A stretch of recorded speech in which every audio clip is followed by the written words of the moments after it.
Hello friends, welcome on our YouTube channel. आज हम discuss करेंगे इलेक्ट्रॉन स्पिन रेजोनेंस स्पेक्ट्रोस्कोपी के बारे में। Electron spin resonance spectroscopy, ESR, इसी को ही बोल दिया जाता है ईपीआर। ईपीआर मतलब इलेक्ट्रॉन पैरामैग्नेटिक रेजोनेंस स्पेक्ट्रोस्कोपी।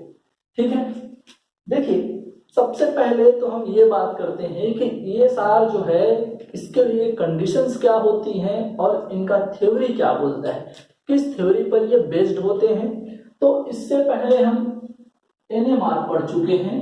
ठीक है, तो एनएमआर और ये ईएसआर जो होते हैं सेम थ्योरी के ऊपर बेस्ड होते हैं। सिमिलर, दोनों के थ्योरी जो है मैक्सिमम सिमिलर ही है। ठीक है, तो हमको सबसे पहले ये पता होना चाहिए कि एनएमआर का थ्योरी क्या है, और एनएमआर जो है हम पहले ही इसको डिस्कस कर चुके हैं, तो उसी से रिलेटेड मैं इनको डिस्कस करूंगा। यहाँ पर एक बार आपका एनएमआर भी थोड़ा सा रिवाइज हो जाएगा, कुछ इनके प्रिंसिपल्स को हम यहाँ पर रिवाइज कर लेंगे।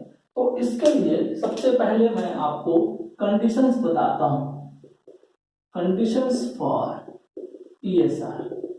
ठीक है, पहले भी हम देख चुके हैं कि जैसे एनएमआर है, ईएसआर है, इसमें की क्या कंडीशंस होंगे, तब हम बोलेंगे कि ये एनएमआर सिग्नल देगा। तो वैसे ही यहाँ पर क्या कंडीशंस ऐसे होंगे जिनके कारण एनएमआर सिग्नल न मिल करके ईएसआर सिग्नल्स मिलेगा। ठीक है, तो देखिए, तो उसके लिए कंडीशंस यहाँ पर होती हैं। तो सबसे पहले तो हम रीजन देखते हैं कि कौन से इलेक्ट्रोमैग्नेटिक रेडिएशन के रीजन में ये स्टडी किया जाता है। तो इसके लिए जो आपका ईएमआर का रीजन होता है माइक्रोवेव, वो ईएसआर स्टडी में यूज में लिया जाता है। अरे क्लियर है? ठीक है, अब मैं बात करता हूं कंडीशंस की। तो अगर कंडीशंस में मेन कंडीशंस अगर मैं लूं तो ध्यान देना, आपका मॉलिक्यूल है या कोई एटम है, शुड बी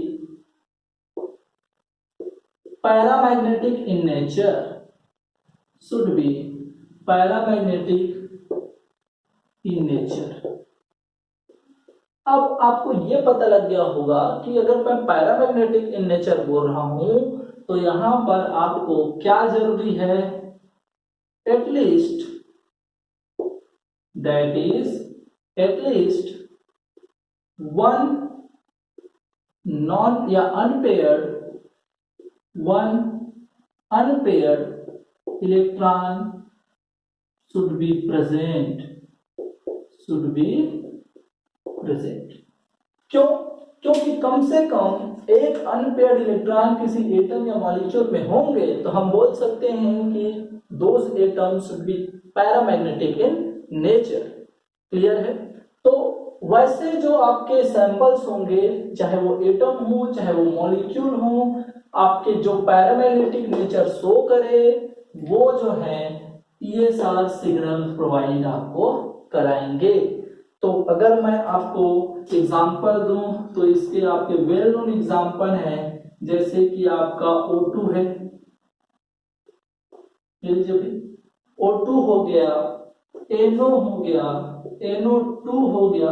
तो ये सब मॉलिक्यूल्स के अगर आप एमओटी पढ़ेंगे तो आपको पता लगेगा कि इसमें कम से कम एक अनपेयर्ड इलेक्ट्रॉन तो होंगे ही, जिसके कारण क्या होगा, ये पैरामैग्नेटिक नेचर शो करते हैं, और पैरामैग्नेटिक नेचर शो करने के कारण ये ईएसआर सिग्नल भी आपको प्रोवाइड कराते हैं, वो भी माइक्रोवेव रीजन में। वैसे ही अगर मैं आपका ट्रांजिशन मेटल की बात करूं तो कॉपर 2+ फॉर्म में अगर प्रेजेंट होता है तो इस फॉर्म में ये भी आपका क्या रखता है भाई, अगर आप इसका इलेक्ट्रॉनिक कॉन्फ़िगरेशन देखेंगे तो अनपेयर्ड इलेक्ट्रॉन एग्जिस्ट करता है, जिसके कारण ये ईएसआर सिग्नल्स आपको देंगे। ठीक है, वैसे ही अगर मैं बात करें और एग्जांपल की तो हाइड्रोजन हो गया, CH3 जो है अगर CH3 के फॉर्म में अगर प्रेजेंट है ये, ठीक है, तो इस कंडीशंस में ये जो है पैरामैग्नेटिक नेचर शो करता है और ये ईएसआर सिग्नल आपको प्रोवाइड कराएंगे, एटसेट्रा। तो देखिए इन सभी एग्जांपल्स में कॉमन चीजें क्या है कि ये जो है आपका पैरामैग्नेटिक नेचर का शो करते हैं, और पैरामैग्नेटिक नेचर शो करने का मतलब यहाँ पर ये अनपेयर्ड इलेक्ट्रॉन रखते हैं, और ऐसे जो सैंपल जो अनपेयर्ड इलेक्ट्रॉन रखेंगे वो आपको माइक्रोवेव रीजन में ईएसआर सिग्नल्स प्रोवाइड कराएंगे। ये हो गई बात क्लियर कंडीशंस कि क्या क्या कंडीशंस आपको फुलफिल होने जरूरी है ईएसआर सिग्नल्स के लिए। तो यार अभी देखिए अब बात करते हैं इसका प्रिंसिपल क्या है, ये कौन से प्रिंसिपल पर बेस्ड है। तो अभी हम बात कर रहे थे कि कम से कम एक अनपेयर्ड इलेक्ट्रॉन तो हो, दैट मींस पैरामैग्नेटिक नेचर तो हो। तो ऐसे जो सैंपल्स हैं उनका इलेक्ट्रॉनिक स्पिन क्वांटम नंबर आप जानते हैं एस, इनका वैल्यू प्लस माइनस हाफ में होता है क्या, बिल्कुल। तो वहां पर उसका जो स्पिन क्वांटम नंबर है वो 0 नहीं होगा। क्यों? क्योंकि कम से कम उसमें एक अनपेयर्ड इलेक्ट्रॉन तो होगा ही अगर वो पैरामैग्नेटिक नेचर शो कर रहे हैं तो। क्लियर है? ये लीजिए, तो ऐसे जो आपके सैंपल मॉलिक्यूल या एटम होंगे वो एक इंड्यूस्ड मैग्नेटिक फील्ड, जैसे आपका एनएमआर में जो एनएमआर एक्टिव न्यूक्लियाई थे वो भी एक इंड्यूस्ड मैग्नेटिक फील्ड क्रिएट करते थे, और वो जो इंड्यूस्ड मैग्नेटिक फील्ड है वो इलेक्ट्रोमैग्नेटिक रेडिएशन के रेडियो फ्रीक्वेंसी वेव रीजन्स के आपका जो रेडिएशंस होते थे उसके साथ कपल कर जाते थे, और फिर वो जो जीमांस लेवल में स्प्लिट होकर के ट्रांजिशन शो करते थे। उन्हीं ट्रांजिशंस के कारण आपको एनएमआर का सिग्नल मिलता था।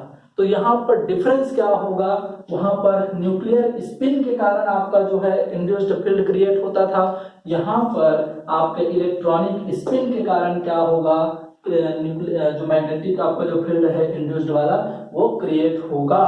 तो अगर मैं बात करूं यहाँ पर ये जो BZ है वो 0 है, दैट मींस BZ यहाँ पर मैं बोल रहा हूँ अप्लाइड मैग्नेटिक फील्ड, तो इस कंडीशंस में होंगे। लेकिन जैसे ही हम इसको अप्लाइड मैग्नेटिक फील्ड में रखते हैं that means BZ is not equal to 0, मतलब कुछ ना कुछ आप जो है मैग्नेटिक फील्ड क्या कर रहे हैं, अप्लाई कर रहे हैं। तो उस कंडीशंस में आपका यहाँ पर ये जो है अपने जीमांस लेवल में स्प्लिट हो जाएंगे, और ये जो आपके जीमांस लेवल हैं उनका क्वांटम नंबर जो आपका ms होगा ये होगा आपका लोअर वाले का -12 और ऊपर वाले का +12। ये हो गया इनके जीमांस लेवल की क्वांटम नंबर। अब बात करते हैं कि इनका जो है जीमांस लेवल का एनर्जी क्या होगा। क्लियर है? एनर्जी ऑफ जीमांस लेवल, तो ध्यान देंगे एनर्जी ऑफ जीमांस लेवल को शो किया जाता है EMS इज इक्वल टू, ये हो जाएगा आपका MS G बीटा BZ, ये लीजिए G बीटा BZ। मैं इन टर्म्स को आपको फिर से एक्सप्लेन करूंगा कि कौन से टर्म्स का क्या मीनिंग है, ठीक है। तो ध्यान देना इस लेवल की जो आपकी एनर्जी होगी E -12 इज इक्वल टू, ये हो जाएगा आपका -12 MS, इसका क्या है -12, और ये G बीटा BZ, ये लीजिए ये लोअर जो जीमांस लेवल है उनका एनर्जी हो गया, और ये हो जाएगा आपका +12 इज इक्वल टू, ये हो जाएगा इसका MS क्या है +12, तो ये पॉजिटिव G बीटा BZ। ये आपका अपर जीमांस लेवल की क्या हो गई, एनर्जी हो गई। अब बात करते हैं कि इनमें जो है ट्रांजिशंस होगा, और इन्हीं ट्रांजिशंस के कारण क्या होंगी आपकी ESR का सिग्नल मिलेगा। तो ये लीजिए अगर ये जो है नीचे से ऊपर ट्रांजिट करता है तो वहां पर आपको एक एनर्जी की जरूरत होगी, और वो डेल E जो होता है h से रिप्रेजेंट किया जाता है, और ये h जो होता है G बीटा BZ से आपको रिप्रेजेंट किया जाता है। क्लियर है भाई? तो देखिए यही हम पढ़े थे किसमें, एनएमआर में। सेम कंडीशंस थी, थोड़ा थोड़ा वेरिएशन था। मैं अगर आपको याद दिलाऊं तो यहाँ पर एम आई चेंजेस हो जाता था, पॉजिटिव वाला एम आई जो है नीचे आता था और निगेटिव वाला एम आई ऊपर जाता था, याद होगा आपको। वैसे ही इसका जो एनर्जी है पॉजिटिव एनर्जी का फार्मूला निगेटिव में आता था, इसलिए जो है निगेटिव टू निगेटिव आपका क्या होता था, यहाँ positive sorry negative to positive यहाँ निगेटिव हो जाता था, और निगेटिव टू निगेटिव यहाँ positive value. That means lower का एनर्जी, हम आपको पता है कि अगर आप इंक्रीजिंग ऑर्डर में अगर एनर्जी लेवल को अरेंज करते हैं तो नीचे में आपका क्या होगा, कम एनर्जी वाला लेवल एग्जिस्ट करेगा और उसके ऊपर में हाई एनर्जी वाला। क्लियर है? तो थोड़ा थोड़ा इसमें डिफरेंस है। अगर मैं नोटेशन की बात करूं तो यहाँ पर अप्लाइड मैग्नेटिक फील्ड को BZ से मैं दिखाया हूं, लेकिन एनएमआर में अप्लाइड मैग्नेटिक फील्ड को मैं किससे शो करता था, H0 से। तो आपको याद होगा, अगर मैं कंपैरिजन की बात करूं तो यहाँ पर चलिए एक बार आपको हम कंपैरिजन करके भी याद कराने की कोशिश करते हैं कि कैसे एनएमआर और ESR जो है सिमिलर टाइप के प्रिंसिपल पर बेस्ड हैं, और इनके लिए जो आपके टर्मिनोलॉजी भी यूज होते हैं ऑलमोस्ट सेम सेम टाइप के होते हैं। क्लियर है? तो देखिए सबसे पहले मैं बात करता हूं एनर्जी की। Energy of Zeeman level. अब एनर्जी ऑफ जिमाल लेवल की अगर हम बात करते हैं, चलिए तो हम देख लेते हैं एनएमआर के लिए, फिर यहां देख लेते हैं ESR के लिए। क्लियर है? तो अगर आपको याद होगा तो हम एनर्जी जो जिमाल लेवल का लिखे थे वो था EMI is equal to positive MI, clear है भाई, G बीटा H0। तो इसके लिए क्या लिख रहे हैं अभी, इसके लिए लिख रहे हैं EMS is equal to positive है G बीटा, और उससे पहले आपका क्वांटम नंबर इसका MS, और यहां पर हम BZ यूज में ले रहे हैं। क्लियर है? तो यहां पर ये भी आपका क्या है, अप्लाइड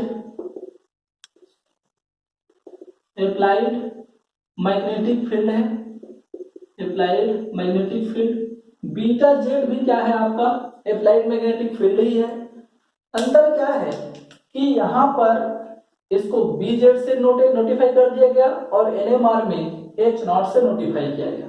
तो हम अगर एज ए स्टूडेंट अगर बात करें तो हम तो एक ही याद कर लेंगे ताकि हमको कंफ्यूजन ना हो, और बाद में जब ESR अगर पूछता है, अगर इसी टर्मिनोलॉजी में पूछता है तो हमको पता है कि H0 के जगह में क्या रखना है, BZ। क्लियर है? ठीक है। वैसे ही अगर मैं B की बात करूं तो ध्यान देना, B भी क्या है, और यहां भी B बोलते हैं बीटा। बीटा जो है यहां भी आपका क्या है, बोर मैग्नेटॉन, और ये भी आपका क्या है, बोर मैग्नेटॉन। ठीक है। अगर मैं बात करूं इसके वैल्यू की तो बीटा का जो वैल्यू है, ध्यान देना आप, बीटा का जो वैल्यू है 9.27 into 10 to the power -24 joule tesla inverse होता है। क्लियर है? वैसे ही अगर मैं बात करूं इस बीटा की तो ESR, सॉरी उल्टा लीजिए, ये जो है उस तरफ होता है, ESR का है ये वैल्यू, ये है आपका ESR के लिए होता है beta is equal to 9.27 into 10 to the power -24 joule tesla inverse. वैसे ही अगर मैं बात करूं बीटा NMR में तो बीटा इज इक्वल टू होता है 5.05 into 10 to the power -27 joule tesla inverse. अरे क्लियर है? तो देखो यहां पर उसका वैल्यू बस चेंज हुआ, उसका मीनिंग जो है आपके लिए सेम है भाई। क्लियर है? ठीक है। अब देखिए बात करते हैं इस G की। तो ये जो G है ये क्या है आपका, और यहां G है वो क्या है आपका। तो ये जो G है दोनों जगह सेम इसका टर्मिनोलॉजी यूज होता है। ये आपका क्या होता है, न्यूक्लियर G फैक्टर, इसी को ही गायरोमैग्नेटिक रेशियो भी बोलते हैं। इसका वैल्यू जो है GH, हाइड्रोजन के लिए जो G का वैल्यू होता है ये होता है आपका 5.585 यूनिट लेस प्रॉपर्टी है, ठीक है। लेकिन अगर मैं GE की बात करूं, इलेक्ट्रॉन की जो न्यूक्लियर जी फैक्टर या गायरोमैग्नेटिक रेशियो जो होता है, सॉरी मैग्नेटोगायरिक रेशियो जो होता है, एक सेकेंड, हाँ ये गायरोस्कोपिक रेशियो होता है जी, ठीक है। मैग्नेटोगायरिक रेशियो गामा होता है, थोड़ा सा करेक्ट कर लेंगे। G इज इक्वल टू, अगर इलेक्ट्रॉन की बात करूं तो इसका वैल्यू जो होता है 2.00 के आसपास होता है, ये भी यूनिटलेस प्रॉपर्टी होती है। तो अगर मैं बात करूं तो इतने सब पढ़ने के बाद सेम चीजें हमको नजर आ रही है, थोड़ा थोड़ा उनके वैल्यू में चेंजेस है, मीनिंग ऑलमोस्ट उसका सेम ही है। क्लियर है भाई? देखिए अगर बीटा की बात करूं तो उसका भी यूनिट सेम है, यहाँ भी उसका भी यूनिट सेम है, यहाँ के जी की बात करूं तो ये भी यूनिटलेस है, ये भी यूनिटलेस है। तो वैल्यू आपको याद रखना है कि किसके लिए हम क्या यूज करेंगे, क्यों? क्योंकि दोनों जगह के लिए अलग अलग वैल्यू यहाँ पर यूज में हो रहे हैं। क्लियर है भाई? क्लियर है? ठीक है। तो ये बात हो गई किसकी, एनएमआर की और ईएसआर की कंपैरेटिव स्टडी, किसमें? उनके जीमास लेवल की एनर्जी में। अब अगर मैं बात करूं म्यू की, रेजोनेंस एनर्जी की, तो वहां भी हम रेजोनेंस एनर्जी क्या पढ़ते थे, देख लीजिए। अगर मैं यहां से अगर मैं बात करूं, ये लीजिए रेजोनेंस एनर्जी या रेजोनेंस फ्रीक्वेंसी करते हैं, चलिए। तो रेजोनेंस फ्रीक्वेंसी ये म्यू जो है, अगर मैं ईएसआर के लिए निकालूं और एक बार एनएमआर के लिए निकालूं, तो एनएमआर के लिए हम क्या पढ़े हैं, nu is equal to, nu is equal to G beta H naught upon H, ये था इसके लिए एनएमआर के लिए रेजोनेंस फ्रीक्वेंसी। ईएसआर में क्या हो जाएगा, सिर्फ एच नॉट की जगह में बीटा जेड, तो ये म्यू इज इक्वल टू क्या हो जाएगा, g beta B Z upon H, ये लीजिए। तो ध्यान देने वाली बात यह है कि सिर्फ यहाँ पर H not applied magnetic field NMR में एच नॉट था और इसमें बी जेड है, यहाँ भी रेजोनेंस फ्रीक्वेंसी सेम है, ये जो डिफरेंस है एनर्जी की वो भी सेम है, ठीक है। चलिए ये हो गई बात इसकी। अब एक टर्मिनोलॉजी और बच जाता है, वो है आपका सिलेक्शन रूल। सिलेक्शन रूल, अगर सिलेक्शन रूल की बात करें तो इसमें क्या है सिलेक्शन रूल और इसमें क्या है,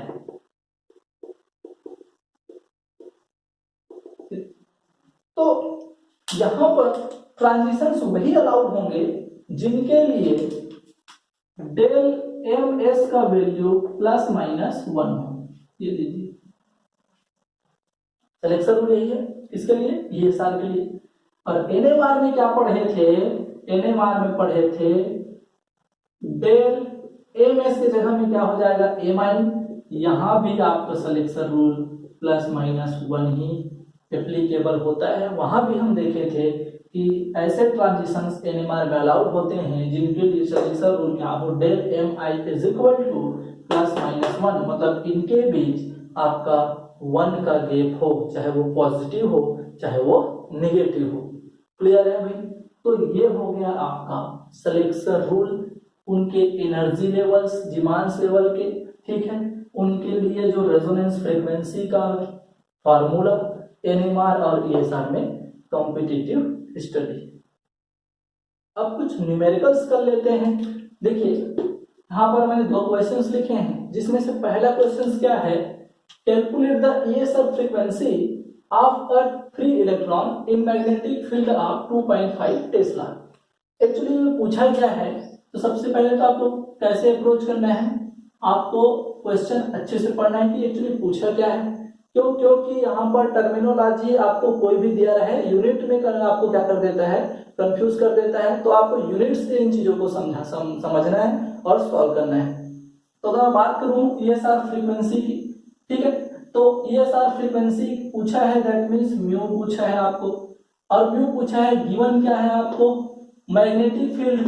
मैग्नेटिक फील्ड क्या होता है, बीजेड, टेस्ला होता है इसका यूनिट, बिल्कुल तो यहाँ पर ये टेस्ला भी दिया हुआ है, गिवन है आपको और क्या 2.5 टेस्ला, और ये गिवन है जी इज इक्वल टू 2.0023, ये लीजिए, क्लियर है।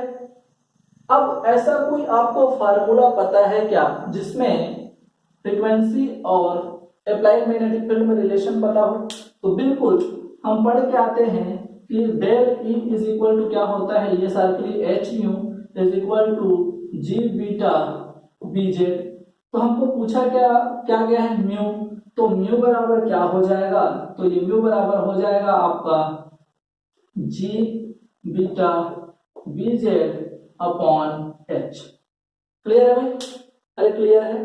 तो ध्यान दीजिए, इस कंडीशंस में अगर मैं बात करूं तो हमको बीटा का वैल्यू और पता होना चाहिए, और हम पढ़ के आए हैं कि बीटा का जो वैल्यू होता है वो 9.27 into 10 to the power -24 joule tesla inverse होता है क्या? बिल्कुल, ये पढ़ के आए हैं। तो अभी आपको पता होगा कि यहाँ पर सभी डेटा आपको दिए हुए हैं, दैट मींस मिल गया, बीटा हमको पता है, एच हमको पता है, तो हम आसानी से जो रेजोनेंस फ्रीक्वेंसी हमको पूछा गया है ESR फ्रीक्वेंसी के नाम से, उसको हम कैलकुलेट कर सकते हैं। क्लियर है भाई? ध्यान देना, मैं वैल्यू रखते जा रहा हूँ, जी का वैल्यू दिया है 2.0023 इंटू बीटा का वैल्यू हमको पता है 9.27 into 10 to the power -24 joule tesla inverse. अरे यही है बिल्कुल। और आपको दिया हुआ है beta Z is equal to, beta Z दिया हुआ है 2.5 टेस्ला बटे में प्लांक कांस्टेंट का वैल्यू आपको पता है 6.6 into 10 to the power -34 joule second. Clear है भाई? तो ध्यान दीजिए, यहाँ पर कौन कौन सी चीजें कैंसिल हो रही हैं, जूल से जूल कैंसिल, टेस्ला इनवर्स है, ये टेस्ला है, ये भी कैंसिल। अब यहाँ पर ये ध्यान रखना है कि क्या वो डेटा जो आपको पूछा गया है उसका यूनिट प्रॉपर आ रहा है, तो यहाँ पर यूनिट कन्वर्जन करने की जरूरत नहीं है। तो इसको अगर मैं सॉल्व करता हूँ तो ये जो है आपका सेकंड इनवर्स हो जाएगा, क्या नीचे है सेकंड इनवर्स। अब सेकंड इनवर्स को हम क्या बोलते हैं, हर्ज। पहले भी मैं पढ़ाया हूँ, पहले लेक्चर स्पेक्ट्रोस्कोपी में यूनिट कन्वर्जन फैक्टर आपको बताया था मैं, ठीक है। तो ये हर्ज हो जाएगा। तो अगर मैं इसको सॉल्व करता हूं तो म्यू इज इक्वल टू ये आपके आता है around 7 into 10 to the power 10 hertz, ये लीजिए, ठीक है। तो अगर इसको मैं और सिंप्लीफाई कर दूं तो हमको पता है कि 1 गीगा हर्ज बराबर 10 to the power -10 to the power n बोलता हूँ 10 टू द पावर 9 हर्ज होता है। तो इसको मैं क्या कन्वर्ट कर सकता हूँ, 70 कर देता हूँ, 10 को गुणा कर देता हूँ और 10 टू द पावर 9 हर्ज लिख देता हूँ। तो इसको क्या मैं 70 गीगा हर्ज बोल सकता हूँ, बिल्कुल। तो इस फॉर्म में भी आपको आंसर दिया जा सकता है, इस फॉर्म में भी दिया जा सकता है और इस फॉर्म में भी दिया जा सकता है। ये आपके ऑप्शंस के ऊपर है कि आपको किस तरह से वो सॉल्व करवाना है। आसानी से ये क्वेश्चंस आपका क्या हो गया, सॉल्व हो गया। ये लीजिए। उसके बाद अगर हम बात करें सेकंड क्वेश्चन की, तो सेकंड क्वेश्चन देखिए क्या बोलता है आपका, देखिए भाई, ठीक है। चलो अब सेकंड क्वेश्चन हम सॉल्व करते हैं। सेकंड क्वेश्चन में पूछा गया है a free electron gives resonate at frequency of 9.5 gigahertz. ये लीजिए, ये फ्रीक्वेंसी दिया हुआ है mu, when the magnetic field 340 milli tesla, mega नहीं हो, मिली टेस्ला, ठीक है। At what frequency the resonance occurs if magnetic field is 1.3 tesla. मतलब यहाँ पर आपको सबसे पहले क्वेश्चन समझ आना चाहिए कि क्वेश्चन क्या पूछा है। तो ये क्वेश्चन बोल रहे हैं कि इतना मैग्नेटिक फील्ड था तो इतने फ्रीक्वेंसी पर रेजोनेट हुआ, ठीक है, आपको सिग्नल मिला उतने फ्रीक्वेंसी पर। तो अगर मैं चेंज कर दूं उसके मैग्नेटिक फील्ड में तो वो कितने पर रेजोनेट होगा, ये फ्रीक्वेंसी आपको पूछा गया है। तो सबसे पहले आपको ये ध्यान देना है कि क्वेश्चन कैसे सॉल्व होगा। तो हमको रिलेशनशिप पता होना चाहिए कि फ्रीक्वेंसी और मैग्नेटिक फील्ड में क्या रिलेशन होता है, फिर हम कंपेयर कर लेंगे। क्लियर है भाई? देखिए, तो यहां से ये फार्मूला है आपका, यहां से आपको सीधा पता चल रहा है कि ये जो फ्रीक्वेंसी गिवन है म्यू, चलिए ये जो फ्रीक्वेंसी गिवन है म्यू डायरेक्टली प्रोपोर्शनल है बीजेड के। ये लीजिए अप्लाइड फील्ड एक मैग्नेटिक फील्ड के डायरेक्टली प्रोपोर्शनल है, बिल्कुल। तो यहां से मेरा क्या फार्मूला निकल जाएगा, μ1 upon μ2 is equal to bz1 upon bz2। अब देखिए भैया, ये लीजिए, अगर मैं इसको μ1 बोलता हूं तो ये मेरा क्या हो जाएगा bz1, और ये फ्रीक्वेंसी मेरे को पूछा गया है, दैट मीन्स μ2 पूछा गया है, तो ये मेरा क्या हो जाएगा bz2। क्लियर है? तो गिवन वैल्यू आप रख दो, μ1 दिया है आपका, क्या दिया है भाई, μ1 इज इक्वल टू 9.5 गीगाहर्ट्ज। ये लीजिए, μ2 क्या करना है आपको, कैलकुलेट करना है, is equal to beta z1 क्या दिया है, तो बीटा z1 दिया है 340 मिली टेस्ला, बटे में आपका क्या है μ2 bz2 क्या दिया है 1.3 टेस्ला। मैं यूनिट के साथ इसलिए लिख रहा हूं क्योंकि ध्यान देना है कि यहाँ पर ये ऊपर मिली टेस्ला है और नीचे में टेस्ला है। क्लियर है? तो सबसे पहले तो आपको क्या करना है, इसमें यूनिट कन्वर्जन करना है कि यहाँ पर दोनों को चाहो तो आप इसको मिली टेस्ला में ला लो या इसको टेस्ला में कन्वर्ट कर लो। क्लियर है भाई? ठीक है, तो ध्यान दीजिए, अगर मैं बात करूं इसकी, ये लीजिए, तो इसको हम कैसे सॉल्व कर सकते हैं, तो ये लीजिए, ये हो जाएगा μ2 इज इक्वल टू 1.3 टेस्ला। ठीक है, ये μ2 मैं कैलकुलेट करना चाहता हूँ, μ2 इधर ले गया, 1.3 ऊपर इनटू 9.5 गीगाहर्ट्ज बटे में क्या क्या हो जाएगा आपका 0.34 टेस्ला।